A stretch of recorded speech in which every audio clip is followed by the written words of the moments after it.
It happened just after noon on a Tuesday, one of those ordinary afternoons when the world seems calm, predictable. The kind of day when no one expects anything to go wrong. The weather was clear, sunlight streaming through the glass windows of Madison Jewelers, a small, family-run jewelry store tucked between a cafe and a dry cleaner in downtown Charleston. The street was busy, cars humming past, people walking by with iced coffees in hand. Inside, 3 employees chatted quietly behind the counters, polishing rings and necklaces, preparing for what was usually a slow day. The store's owner, 61-year-old Richard Madison, had been running the business for nearly 3 decades. His wife handled the accounting, and his daughter, Emma, often came in to help on weekends.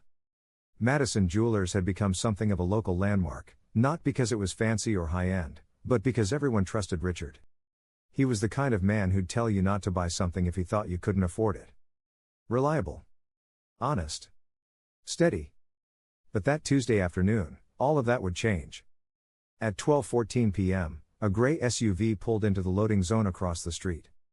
CCTV footage later showed 3 figures stepping out, all dressed in dark clothing, faces hidden under surgical masks and baseball caps. To anyone passing by, it might have looked normal. Maybe delivery guys. Maybe construction workers. But to investigators who would later study every frame of that footage, what stood out wasn't what they wore, it was how synchronized they were.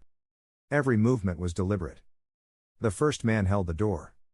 The second slipped something from under his jacket, a small black device, which he attached near the front entrance. Police would later identify it as a signal jammer, designed to block wireless alarms and cell signals. Not foolproof, but enough to buy them time. At 12:16 p.m., the door chime jingled softly as the 3 walked in. The store's cameras caught what happened next in brutal, chaotic detail. The first man, tall, muscular, moved directly toward the counter. The second vaulted the glass display with shocking speed, while the third positioned himself near the door, a lookout. There was no shouting at first. Just movement, quick, efficient. The employees froze, unsure what was happening. Then came the sound that made everyone inside realize this wasn't a simple theft, the sharp crack of glass as a hammer smashed through the display. Necklaces, watches, rings, all scattered like raindrops. One of the employees screamed. Another tried to hit the silent alarm, not realizing the jammer had already rendered it useless. The entire ordeal lasted less than 2 minutes.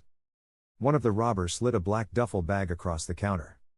The other swept handfuls of jewelry inside, gold chains, diamond earrings, Rolex watches. At one point, Richard Madison stepped forward, raising his hands, pleading. "Take what you want," he said. "Just don't hurt anyone." He was ignored. At 12:17 and 43 seconds, one of the men, the tall one, turned toward the cameras and pointed directly at them. Then he sprayed black paint across the lens. It was a calculated move, but too late.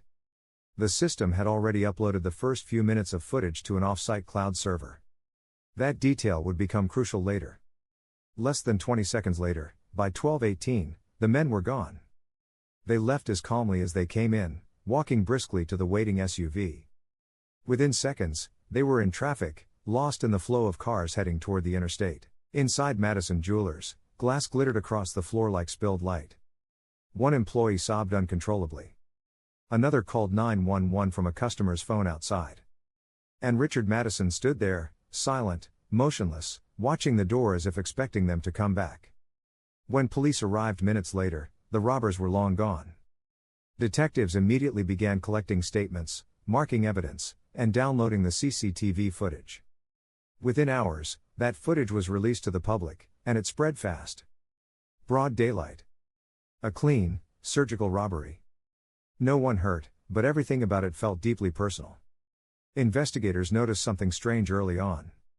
The robbers hadn't taken everything. They'd left behind high-value items, a diamond-encrusted bracelet worth over $20,000, several platinum bands, even a few Rolexes. Instead, they'd targeted a very specific section of the store, one display case near the back labeled Estate Collection. That case contained older, one-of-a-kind pieces, many brought in by private sellers. Among them was a 19th-century sapphire brooch, an antique wedding band from Paris, and a gold locket rumored to have belonged to a silent film actress in the 1920s.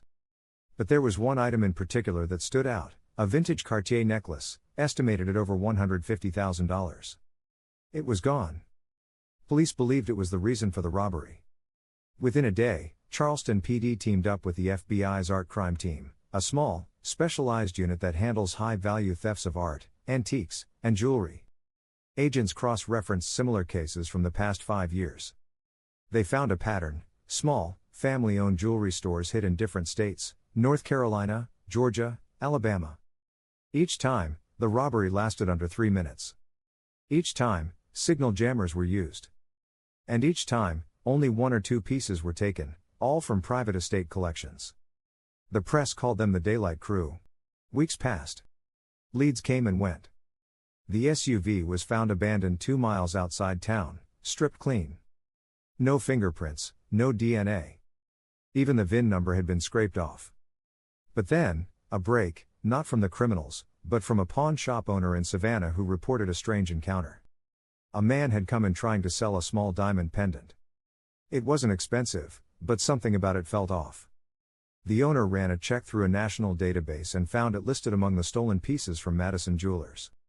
The man fled before police arrived, but surveillance caught his face. His name was Kyle Torres, 32 years old. A small-time mechanic with a history of petty theft, nothing violent.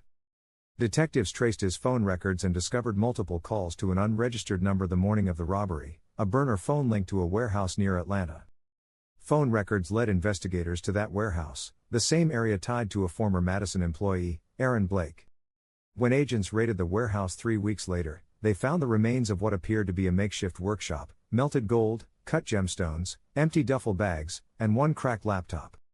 Inside the laptop's deleted files, they uncovered something unexpected: spreadsheets detailing dozens of jewelry stores across the Southeast, including Madison Jewelers, all marked with notes like security system, weak in CCTV cloud upload, vulnerable. Someone had been doing reconnaissance for months. That someone was Aaron Blake. Blake had worked at Madison Jewelers for just 6 months before being fired for theft, a missing ring, a few unexplained transactions. When police tried to locate him, they discovered he'd left town 2 weeks before the robbery. Even more suspicious, his new address was less than 10 miles from that Atlanta warehouse. A federal warrant was issued. 2 days later, agents tracked Blake to a motel just outside Nashville. When they moved in, he didn't resist. Inside his room, they found fragments of jewelry tags, 2 burner phones, and, tucked into a duffel bag under the bed, the missing Cartier necklace, the one worth $150,000. In the interrogation that followed, Blake admitted to planning the robbery. He said he'd met the others on construction jobs: professionals, quiet, efficient, maybe even ex-military. He never gave names. His cut was supposed to be $30,000, but the others vanished before he could collect it. Prosecutors called it a miracle that no one was hurt. But for Richard Madison, that didn't matter. He shut down the store 3 months later. He said the place never felt the same, that every sound, every creak of the door made him flinch. The space that once held laughter, light, and trust now felt haunted by what had happened there. The video footage still circulates online. You can find it in compilations titled Robberies Gone Wrong or Fastest Jewelry Heists Ever Caught on Camera. People watch it like entertainment. But if you look closely, really closely, there's a moment, right before the spray paint hits the lens, where the tall man glances directly into the camera. Some say you can see a smile behind the mask. And that's the thing about daylight crimes. They don't happen because criminals are fearless. They happen because, for a few minutes, they believe the world won't notice. But the world always does, even if it's just through the glow of a grainy CCTV screen, long after the glass has been swept away. Because sometimes, the most terrifying thing about crime isn't the chaos itself. It's how normal everything feels, right until the moment it isn't.